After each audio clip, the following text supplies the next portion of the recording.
अगर मैं दिल की बात करूं तो मुझे ज़्यादा मज़ा आता वो आखिर में बैठ के और थोड़ा बहुत शोर मचाने में, और यहाँ बैठे हुए बहुत बोर हो रहा हूँ। दिल यही चाह रहा था कि आपके साथ बैठ जाऊँ और इधर जैसे इस ग्राउंड्स में जो हम किया करते थे वही हरकतें करूँ। अगर बताना शुरू हुआ मैं अगर इधर तो मेरा ख्याल है शायद मुझे नौकरी से ही निकाल दिया जाए कि किसको हमने चीफ मिनिस्टर बना दिया। ज़्यादातर वक्त मेरा कॉलेज का क्लास के अंदर नहीं, क्लास से बाहर गुजरा करता था। 79.8% मेरे मार्क्स थे फर्स्ट ईयर में।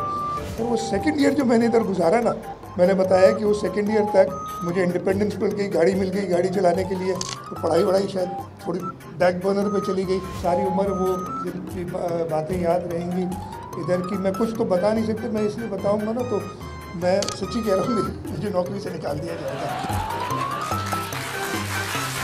आहिस्ता आहिस्ता चलता हुआ उनके पीछे से आया, उनके हाथ से रजिस्टर फाइल छीना और मैं दौड़ गया।